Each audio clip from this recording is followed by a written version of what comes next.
and I'm going to be the anchor for this session. That would seem. Yeah, so I think, can somebody put both of us together in this and others can maybe switch off their video for the time being? Yeah. So I am really very happy to that you agreed to come. Thank you. And so it's both a pleasure and a privilege to introduce you to the audience. And everybody's really waiting for you. And well, I think I've known you for a very long time. And we met sometimes in 1979. And what struck me even at that time about you was that you're a very gracious person and very passionate as well as very direct. And I think that's what connected me with you at that time. And then when I was in Poland, I was invited to Helsinki School of Economics in Finland. And and as we were talking, this their head of the department, Dr. Oiva, asked me if I knew somebody called Pradip Khandwalla. And I said, of course, I know him very well. And my God, I really basked in the reflected glory just because I knew you. And they were going all gaga over me only, and as if they had met you This was through not me. because of me, because of you. No, no, no, it was you. And apparently, your book was a textbook there. And they were so much in awe of you. And I felt so happy to know you. And since then, we have been meeting off and on, now quite a lot on the Facebook. I see your poetry and so many things. And this still stays with me. You're fundamentally a lover, a passionate person, and a very innovative human being. So that's how I want to really start introducing you. And this might give you to all the people something about Pradeep. He's also a poet at heart and he writes. And his poetry is so much for people and what he sees around, which actually moves him. And one of his poems that he sent to me, which I liked, is called Amidst the Litter. Wonder willed upright are saplings rising from cesspools. Let us grasp them. When we stumble amidst this people's litter, let us crash through those cobwebbed paths. Let's soar with blazing eyes above this spreading guts, maybe. And to me, this poem is that hope that you bring and the hope that you operate from. And that's what something that I want really people to know about you. And I was reading somebody else who got the Anjali Award, Mentor Award from you, and he wrote about you, which I really liked. And he said that I should call him the dawn of academics, and maybe a Bhisham Pitama of management education in India.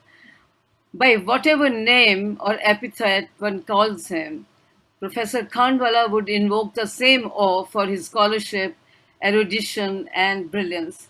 I really loved what he wrote. And so, just to say something about you, um, is that he was educated at Bombay University, did his BCom. I never knew this before I read your biodata. And then Wharton School and University of Pennsylvania and Carnegie Mellon University. These are all the big, big institutes where he was.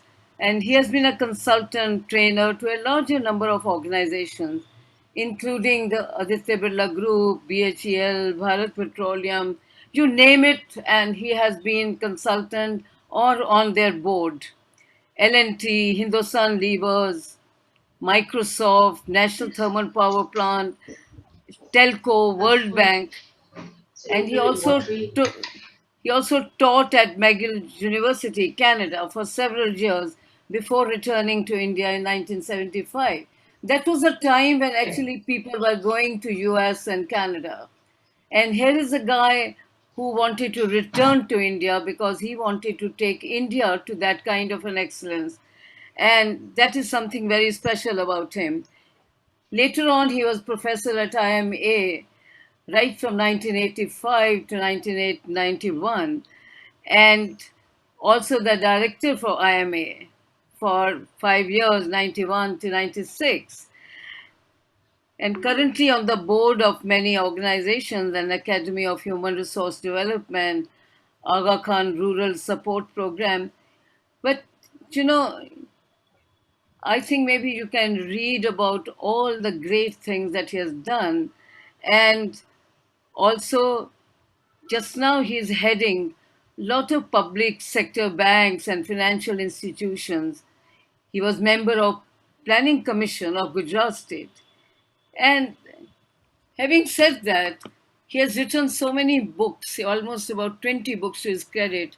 What I have really loved about him as the work that he has done and creativity and innovation, as well as on excellence, and his latest book also on quest for excellence. These are and towards the finer universe.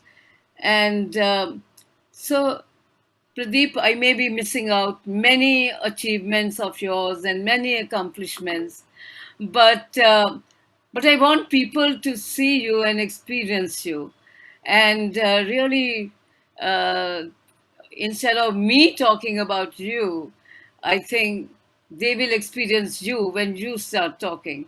So, welcome, and here is Pradeep for all of you. Thank you, Sushma. I'm delighted to be with all of you. I see many friends, TV, Sushma, Uma, and Bakuri, and so on.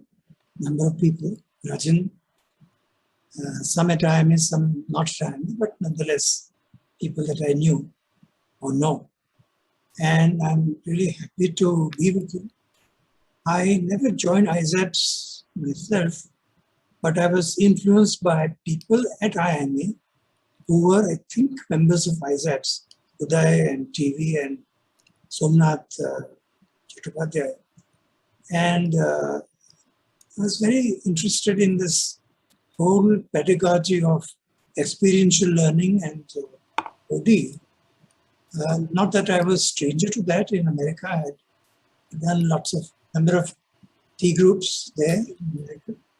And I also had used experiential pedagogy at IMA and at McGill.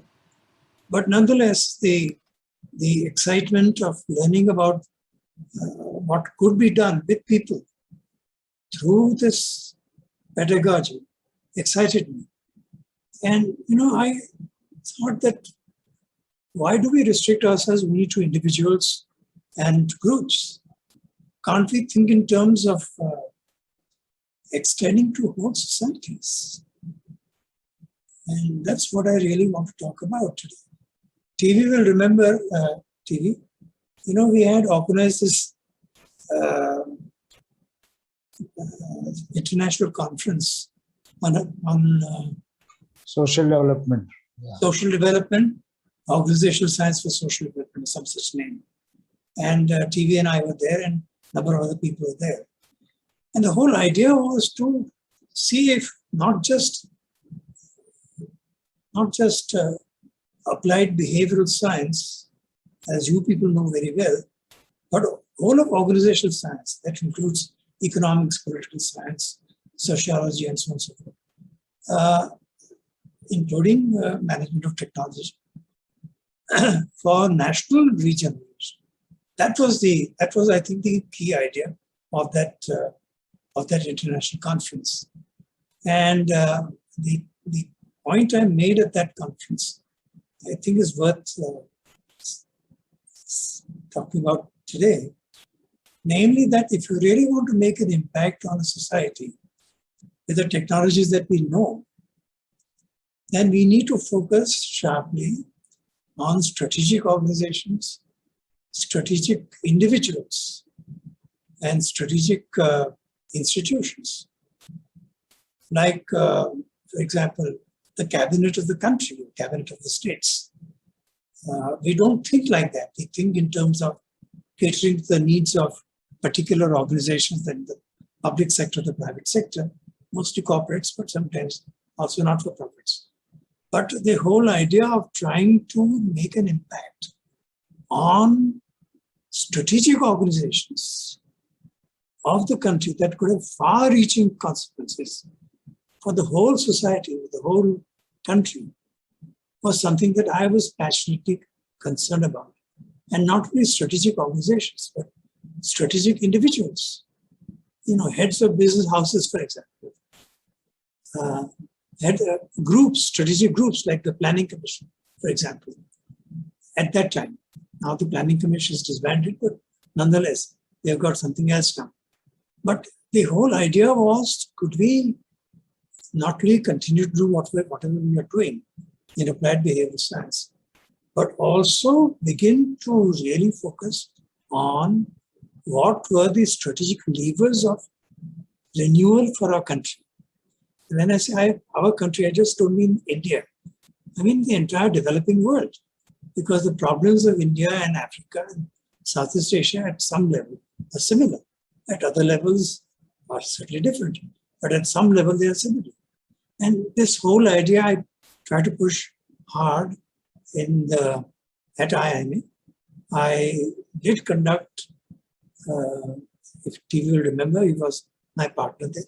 We conducted workshops for CEOs, because the idea was that the CEOs would be able to influence the entire organizations that they were heading. I conducted a number of workshops on creativity for senior and top level managers. Again, the idea was that the culture of innovation could seep into organizations that way. That is not the only way, of course. Obviously, there can be many other ways of transforming organizations. But I thought one not so well utilized way of influencing entire society is to look at strategic organizations, strategic groups, and strategic individuals whom you can then work with, explain the principles of applied behavioral science, as well as design of organizations, organization theory, and so on and so forth, and then try to see if they could influence the people beneath them. So that was one interesting thing that I recall in terms of my exposure to Uday and Somnath and TV and others about the application of applied behavioral science, organizational science, organization theory, design of organizations, and etc., to strategic aspects of the nation. That is one thing that I thought I would mention here. What I want to do today is, in the same line, my thinking has remained intact. The government of a country is strategic. Family aside, which is a very vital institution of society, and it does influence us profoundly. But in terms of the material well-being of people, educational opportunities, health opportunities, infrastructure, security of the country, security in the streets, etc., etc., etc., the state is vital, and certainly in developing countries like India, where the state has played that kind of role from Nehru's times. The first 5-year plan, the second 5-year plan, and the other plans, it's continuing under Mr. Modi, even today. That concern about governance gripped me very much, and there was a good reason for it. I did not know much about governance, but Mohan Kaur, who was at IIMA, he had moved to Commonwealth Secretariat And he wrote to me that, Pradeep, we in Britain have done a lot of work with governments. We have, worldwide, there is discontent with the way government functions. And both in America and in Britain, Reagan came to power and Margaret Thatcher came to power on the slogan of getting the government off the back of the people, because there was a very large welfare state, not very well managed, and people were not getting the most benefit. So governance had become a major issue in the West. And as a consequence, under Thatcher's leadership, the Commonwealth Secretariat had conducted a number of studies in Australia, New Zealand, Canada, and several other countries, Ghana, West Indies, etc. And Mohan wanted me to do a study of India's governance. This is a terrific opportunity because I didn't know much about governance, but the idea of making an impact on strategic organizations abided with me. And so I said, okay, fine, that's great. I don't know much about it. I'll learn whatever I can about it. And Mohan was kind enough to arrange for my visit to Britain. I met a number of people there, spent some days there, visited certain government institutions, and read up a lot on whatever had happened in many countries. And I was amazed to find a new paradigm of governance that had emerged, about which we in India knew very little at that time, namely new public management, whose core was agencification. I'll come to that in a moment. Now, new public management is something that is fundamentally different from bureaucratic management of public administration. As you know, in our country, there are about 65 central agencies. At the state level, there are also bureaucratic agencies in which there are members and they are posted to various things. And they really run the government. Of course, there are ministers who make policy decisions and sometimes interfere in the implementation also. But nonetheless, the basic infrastructure, the basic governance of the country is in the hands of the bureaucrats. Now, the fundamental difference between new public management and the old style bureaucratic management that we had inherited from Britain in the 19th century was that in new public management, a large part of government was not privatized, but was handed over to professionals. Professional managers were competitively selected. This was something very interesting. It was, of course, done all the time in the private sector, and also to some extent in the public sector in India, public corporate sector. But to try that out in India's governance system, the hardcore public administration that stretches out to almost hundreds and hundreds of different activities of the people. That was a very interesting idea.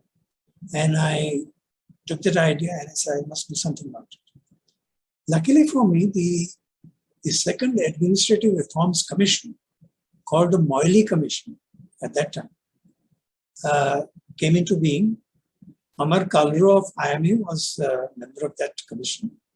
And the Moily Commission approached me and said, Amar told me, Pradip, would you care to do a study of India's public administration? I said, I don't know much about public administration. I'm really a corporate management person. But Amar expressed his faith in my ability to learn, I guess. And he said, no, why don't you take up this assignment? So I took it up and I studied quite intensively. I read hundreds of papers, reports, government reports, met many officials, and so on and so forth. And I came up with a monumental report, about 1,000 pages, which I then gave to the government of India.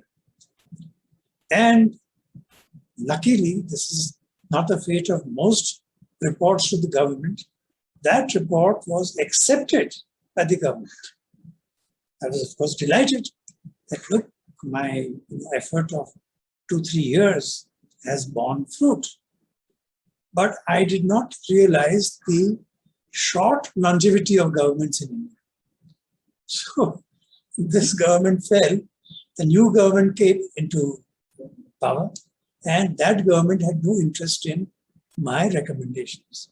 So the report still lies gathering dust in some cupboard in the central PM's office or somewhere. Anyway, the whole point is that government can be reformed. It can be changed. And over 50 countries in the world have accepted the tenets of new public management with some modifications here and there, depending upon the context, both in developing countries and in developed countries.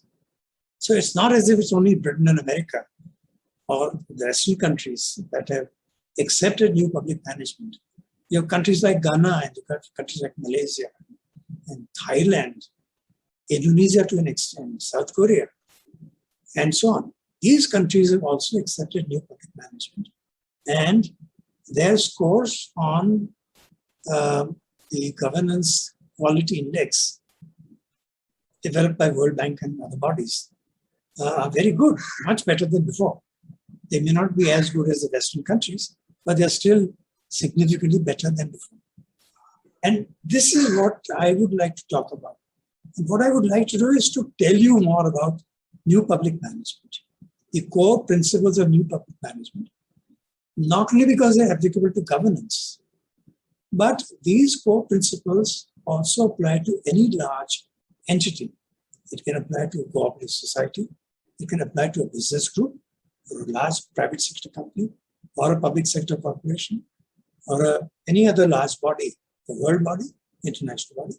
Anyway, the point is that the core principle is, can we professionalize the management of these bodies?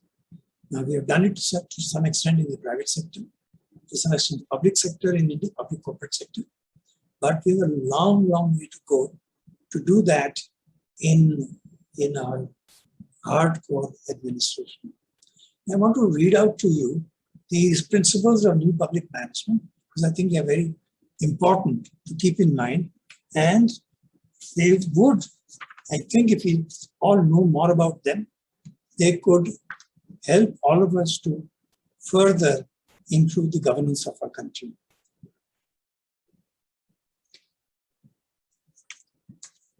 Let me just read out to you the principles of new public management. First, bureaucracy must be made much more accountable for performance. There's a great weakness of the public sector, the government sector in this country. Accountability is very weak. It's something is being done now, but it still is very weak because the IS officers come and go, and by the time they are to be held accountable, they have gone to something else. So you have to make bureaucracy much more accountable for performance.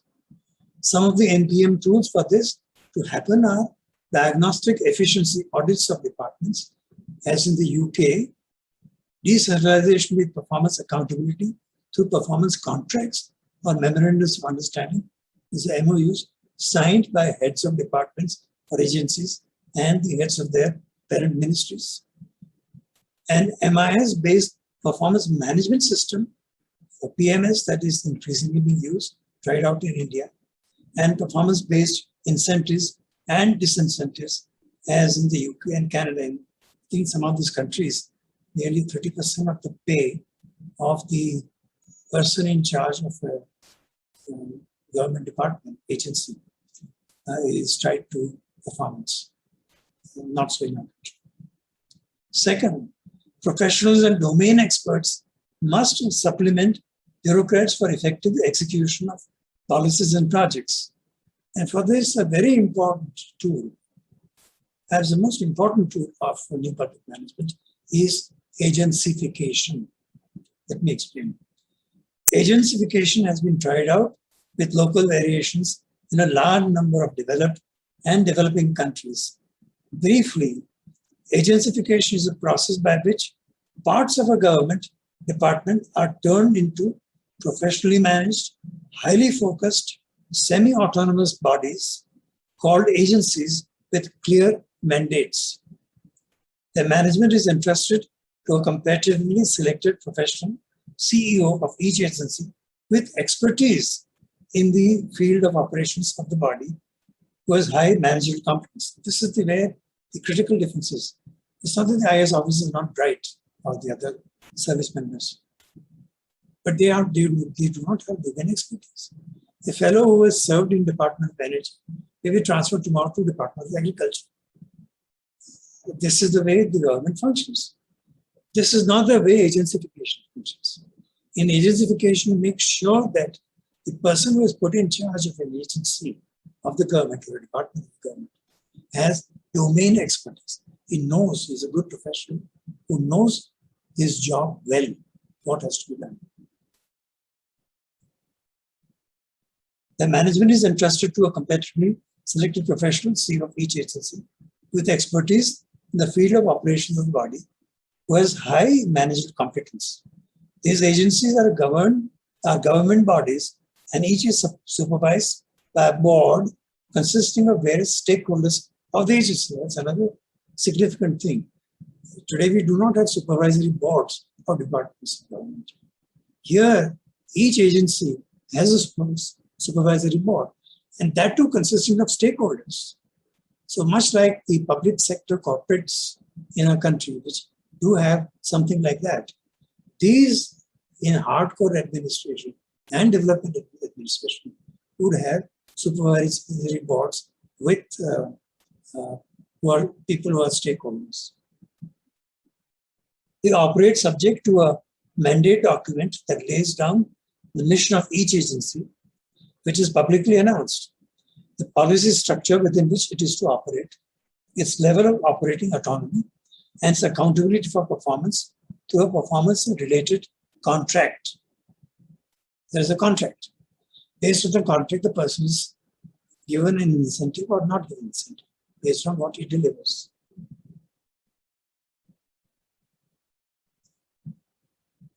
Each agency announces what its customers have a right to expect from it and the grievance redress mechanism available to them. The CEOs of these agencies hold office for a fixed tenure and have performance-based incentives. See, again, there's a difference. In our country, IAS officers in charge of departments come and go. Their tenures are not fixed. They may be supposedly appointed for 3 years, but they leave maybe in a year. That is how the system works. Here, that fellow has a 4 or 5 years or 3 years term.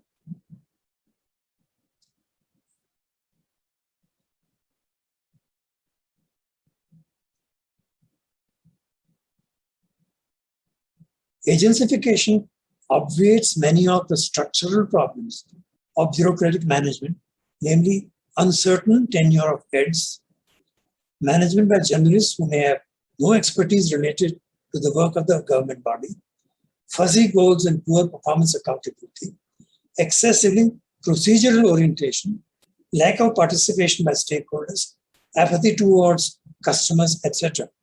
It has been found to be highly effective in several countries.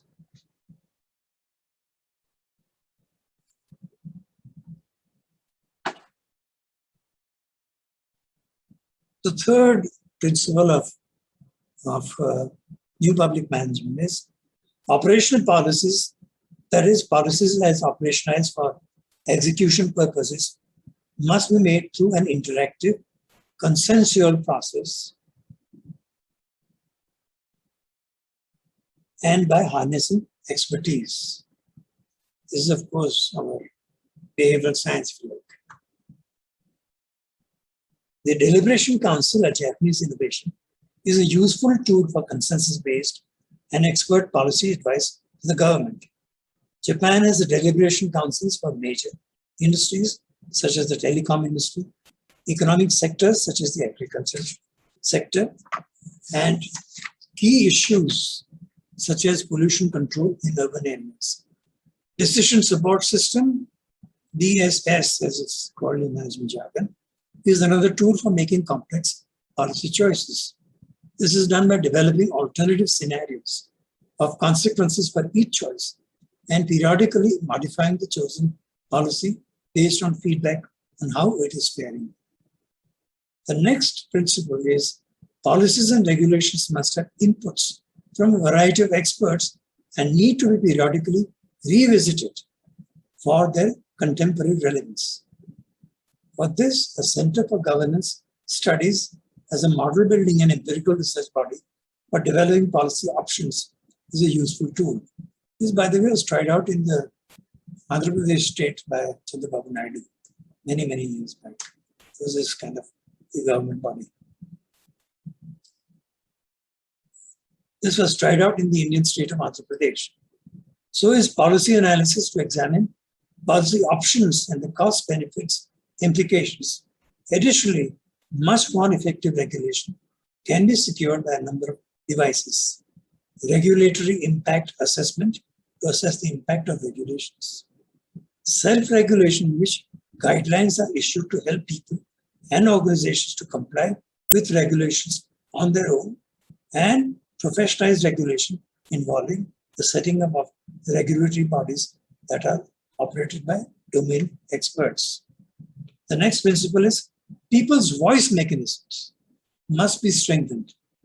For this, the useful tools are customers panels for providing feedback to government bodies for services provided by these bodies, citizens charters to spell out what sort of service citizens, customers are entitled to from government bodies, citizen surveys to assess the level of satisfaction with the services offered by government bodies, and focus groups of citizens and officials to discuss issues. Next is government bodies must become innovative. This is again something of vital importance for a country because innovation has not been much in evidence in our government for many, many centuries, I would say. For this, benchmarking with the best practices of relevant, excellently performing domestic or foreign government bodies can help the adoption of best practices after modifying them to suit the country's context. Further, training of change agents, forming of innovation sponsoring units in government bodies, quality circles, and the promotion of Kaizen, small innovations throughout the government body, awards for innovation, and a website for listing all governance related innovations are also useful tools. You know, this reminds me of a very interesting Chinese innovation way back in the 1950s.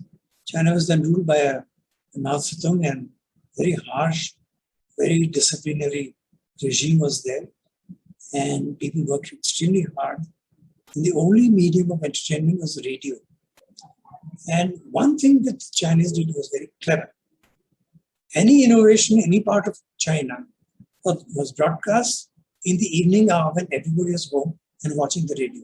That was the only means of entertainment. So just imagine the impact of the diffusion of innovations throughout China by that. And that is one reason why the Chinese productivity is miles ahead of Indian productivity in agriculture as well as industry.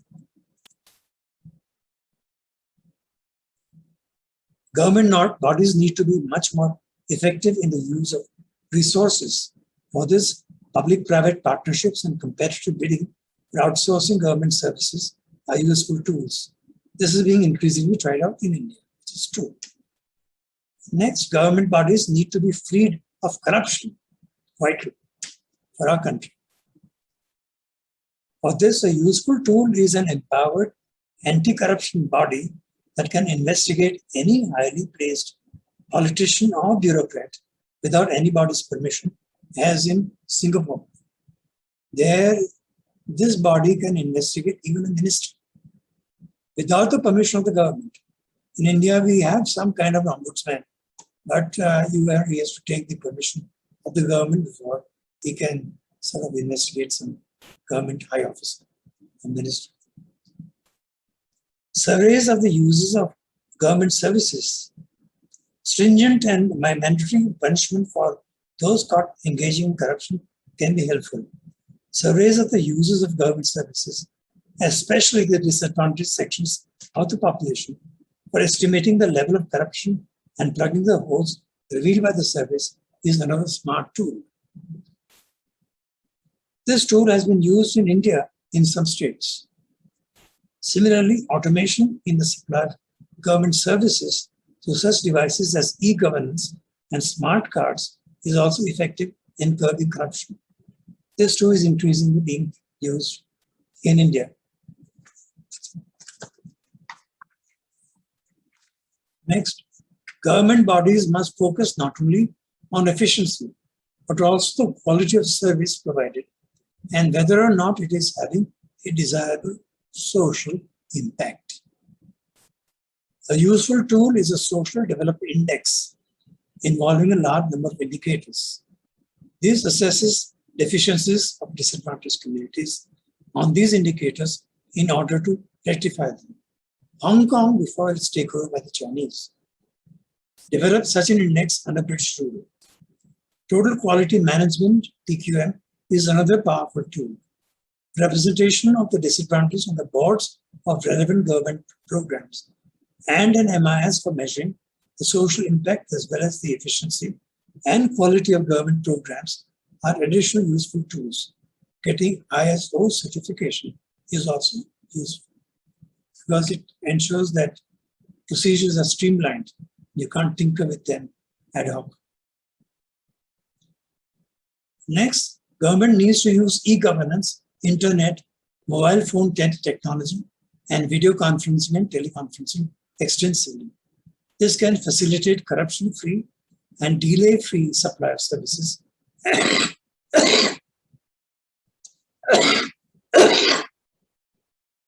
and the receiving of payments from citizens' buyers and payment of subsidies to citizen organizations. It can further two-way communication between government functionaries and citizens. This was tried out in Andhra Pradesh. Next, government needs to use judiciously both competition and cooperation. Monopolistic provision of public services can be replaced by competitive provision through public sector, private sector competition, and competitive outsourcing of government functions. Best value for money audits for deciding on what to outsource and what not to outsource fosters accountability and efficiency. Cooperation can be furthered by creating committees of ministers, secretaries, agency heads, by public-private partnerships, and through deliberation councils. Next, skill building at all levels is needed through training and other human resource development tools like job rotation, job enrichment, management by objectives, and mindset change exercises. These aim at changing the attributes of government and start from apathy and cynicism to commitment and improving their skills for providing the best possible service to the public. This was tried out very effectively in Malaysia, developing country. And to a very limited extent in the state of Gujarat, when Modi was the chief minister, there 500,000 government employees were put through a 4-day program of behavioral science exposure, if you like, where they did not discuss their jobs and how to do their jobs better, but they discussed interpersonal relationships, they discussed their own identities, their family lives, and so on and so forth. This was an interesting thing, but unfortunately, again, with governments, it was not followed up by decisive action to take it forward. So the whole thing fizzled out.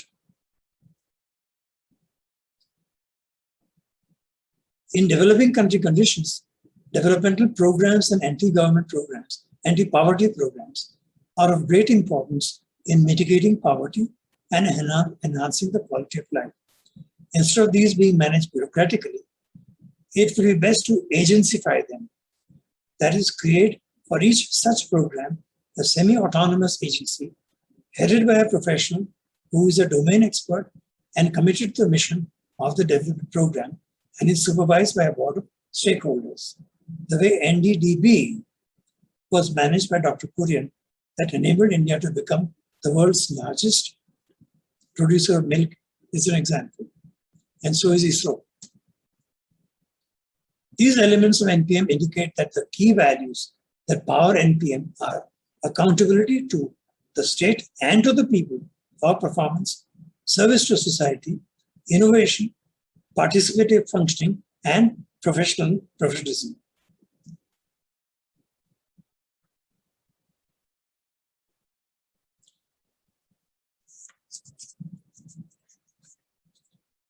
Let me turn to another facet of government, which is equally important. I was also very interested in knowing why parliamentary democracies in many countries malfunction. We know very well what's happening in a country. Governments are elected to be headed by one coalition or one party, and then the government changes hands because some of the politicians join the other party and the government falls, the new government is formed. That in turn is also a fragile thing, and so on. This thing goes on. And that's not the only one. There are many else. Let me cite 4 major flaws of parliamentary democracy, especially Indian parliamentary democracy, but I suspect that is broadly true of many other parliamentary democracies as well.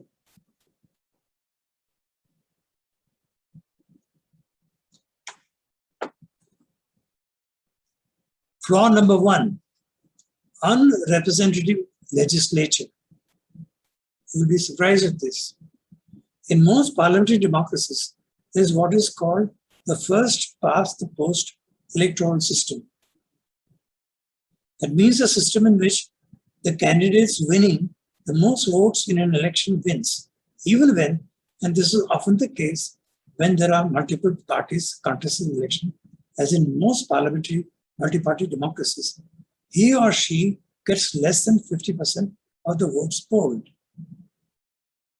This principle often condemns the majority of voters to no representation in the legislature. For instance, the number of contestants per parliamentary constituency in India has averaged over 10. If 3 are serious candidates representing major political parties, and if each polls between 20% and 40% of the votes cast, most winners may get elected with a minority of the votes cast, and more serious, over 50% of the voters may get no representation. Flaw number 2, instability of tenure of government. In parliamentary democracies, the ruling party coalition holds office so long as it retains majority support in the legislature. However, the buying and selling of legislators is fairly frequent in many developing country democracies, including India.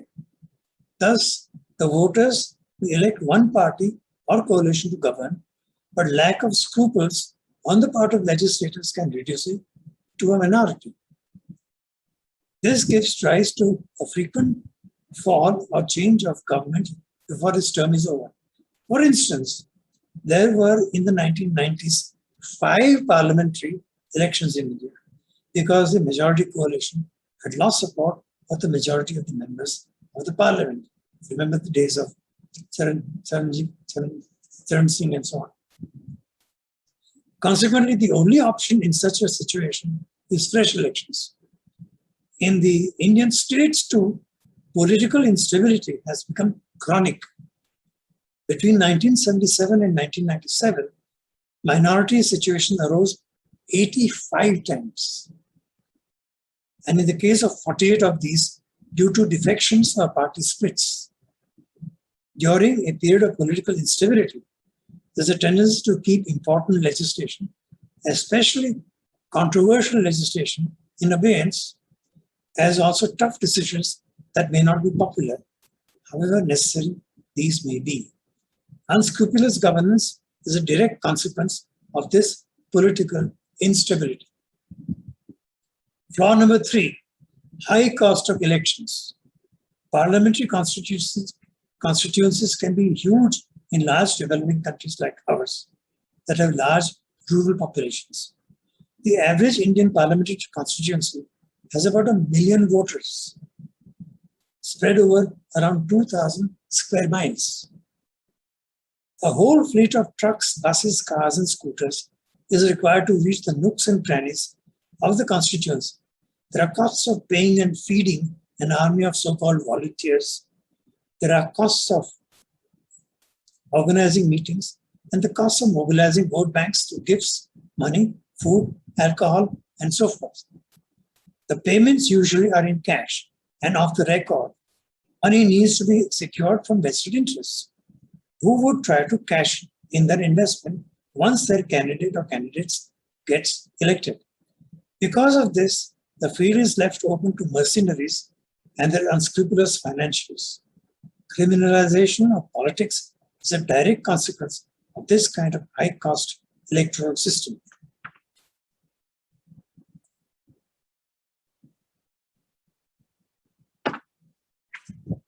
Flaw number 4, legislators as ministers. As you know, in our country, only legislators can become ministers. That's a major flaw. A developing country like India requires outstanding individuals to occupy ministerial positions because so much of the welfare of the nation is at stake. And the problems of development are so complex. Seldom in third world settings is there a system that rigorously evaluates those offered ministerships for their probity and competence to hold ministerial office. Certainly there is none in India. After all, voters do not elect ministers, they elect legislators, whose proper job is to enact legislation, supervise the functioning of the state, approve budgets, determine taxes, and so forth.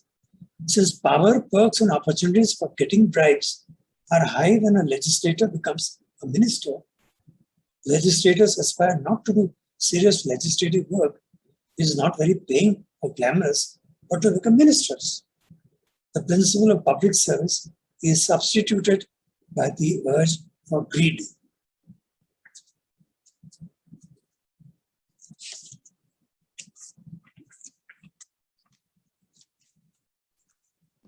To sum up,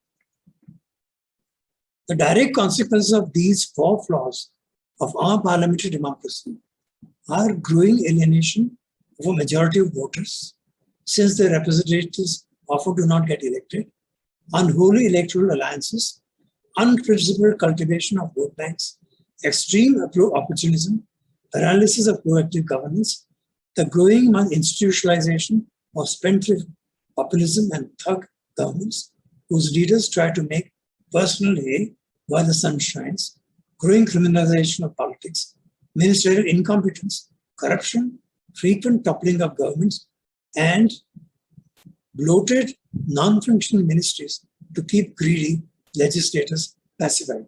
Of course, there are exceptions to this, but this is the general picture.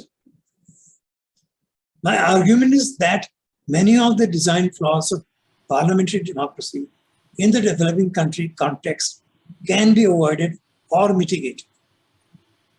Let me present some ideas. From the head of the government holding office at the pleasure of the legislature to the head of the government being elected by the legislature for a fixed term, say 5 years. Simple. If the prime minister is there, he is not holding office at the pleasure of the legislature, parliament, but for a fixed term of 5 years, during which he cannot be removed. As in, for example, some other countries like the United States. You can't remove the president of the United States except somebody like Trump who can be impeached, possibly thrown out. But in our country, you do not appoint ministers for a fixed term. So, Pradip, Yeah. we keep about 10 minutes for questions. Yeah. We are already into that. So 1 more minute you take, and then we can ask people to ask questions. Yeah. You need to cut short the most important part. Yeah, it's 1 hour, I know, but so maybe bringing little bit to But Sushma, let him not cut out the most important part. okay, so we can continue with that, then there will be no questions. Yeah, Okay. that's much better. Also, All right, so we go ahead with that. 10 more minutes for you, and No question. no questions. No questions. Okay. Yeah, fine. Yes, please go ahead. but I would hate not to have questions. Yeah, great. We shall have this. Coalition governments need to require all the parties in the coalition to enter into a legally enforceable contract to maintain the stability of the coalition. Next, from election of legislators on the basis of plurality to winning on the basis of majority through runoffs, something that has been tried out in France and other countries. Let me explain. A runoff is an election held shortly after an election in which no candidate has won over 50% of the votes, to an election in which only the top two candidates are in the fray. So we have the election, nobody wins 50% of the votes. In the election after a week or so, there's another election, and only the two top candidates are there. So inevitably, the winning candidate has to have more than 50% of the votes. This system is in practice in France and several other countries. Such a system substantially obviates vote bank politics, since the winning candidate must garner 50% plus of the votes. Next, each candidate standing for election should be scrutinized by an independent body as to his or her credentials for being elected. Differentiated criteria for being allowed to contest elections depending upon whether it is to a local self-government, legislature, or state or central legislature. Next, one interesting thing I suggested is 5% bonus votes for people like you and me. People who are professionals, people who have rendered service to the society and so on, subject to criteria and certain things. And 5% bonus to women who fight elections. So over and above the votes they get, they would get 5% of the total number of votes in the constituency. That is something that I've advocated. Ministers to be selected freely by the head of the government from within the legislature or outside. In the US, no cabinet member can continue to be a member of the Congress and vice versa. A committee of the legislators hired senior judges to scrutinize each person selected by the head of the government to be minister and the person's fitness to be minister, and then to make a recommendation about this to the head of the state. From no state funding of political parties or candidates for election to limited state funding for political parties and candidates in return for greater transparency in the functioning of parties. This is a practice in most Western countries. From no training of ministers and legislators for performing their jobs to compulsory training for them on effective constitutional governance and new public management. An MOU system for each minister to increase accountability. From no performance tracking system for ministerial and legislative performance to performance management system for tracking performance. I'll skip some of the other stuff and I'll simply say that the government and society can be substantially improved. Not only the government, but if we can work with public social institutions like the family, the education institutions.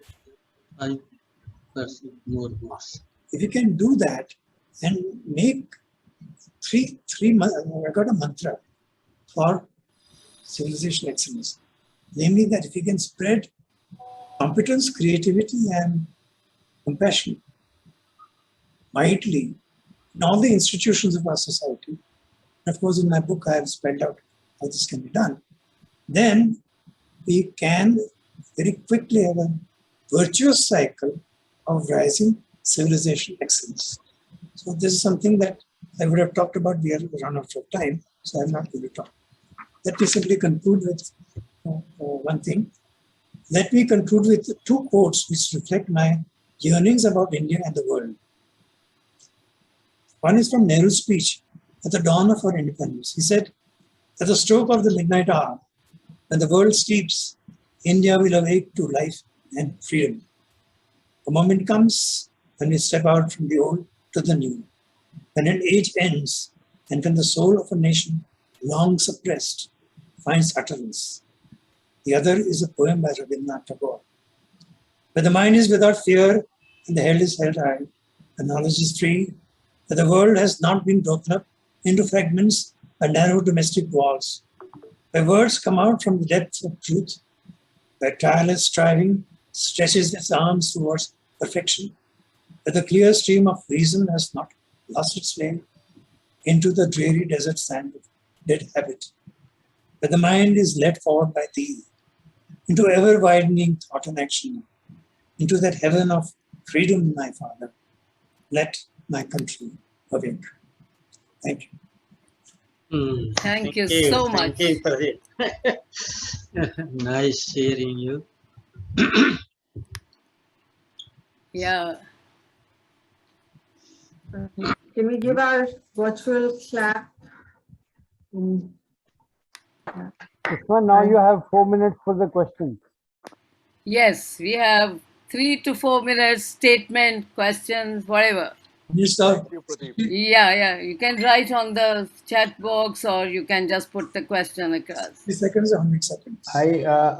Sushma, I have a small suggestion. Pradip, yeah, I remember AMA published a summary of all these NPA recommendations. So is it possible for people who are interested to get them from there? I think it was. So I think if you write to AMA, if somebody writes to AMA, they probably have copies. I really have no idea right now. Yeah. But I would encourage you to read one of my latest books. I've written 2 books recently, but one is the short one, which is a summary of my 2017 books on Fast Forward Toward Civilizational Greatness, Agenda for India. That was an over 400-page book, which I have summarized in about 180, 190 pages. Simple, no academic sort of flourishes like references and so on. But it gives you the gist of my thinking. And again, it's been published by AMA and costs 200 rupees. I don't get any money out of it, no royalty. But I think if you can arrange with the AMA, they can probably supply free of cost this book. Hello, Pradip. I have a question. I can, Uma? Yeah. I have a question, if you could possibly. Now, this monumental work that you have enumerated and the thought that strategic individuals and strategic organizations could do something, we need to do something. If a person of your stature who was invited and who wrote this report could not make it happen, now how, what is it that you're suggesting we can do? For example, progressively, I noticed, Pradip, that in our programs, not many senior people are coming. Earlier, they used to, more senior than now. Now it's a lot more junior and organizations, and the minds of egos of the CEOs and the strategic people, that they think as if others need to learn and they already know. So you have any thoughts on that? How we could, bring these wonderful findings, which were valid then, valid now, into action, really? Great question, Uma. Yes, Pradip. I don't think I've got an answer to that because, I'm a scholar, I'm an academician. I can write a book and present what I've thought about and so on. But the whole job of transforming those ideas is not one person's job. It's the job of many people in society. That's how it has been in other countries and in our country also. There was a Congress party, 1888, when it was formed. And they had an agenda. Then Gandhi came. Gandhi was one person. But Gandhi went around the country, converted a lot of people to his thoughts. He had worked in South Africa. And gradually, a single person turns into a movement. And you say that senior people don't come to our programs, possibly. But younger people come. I think that is a very good thing to happen because these young people have the energy and the openness to be able to take your message forward. The young people will become older later on. They'll occupy positions of authority as time goes on.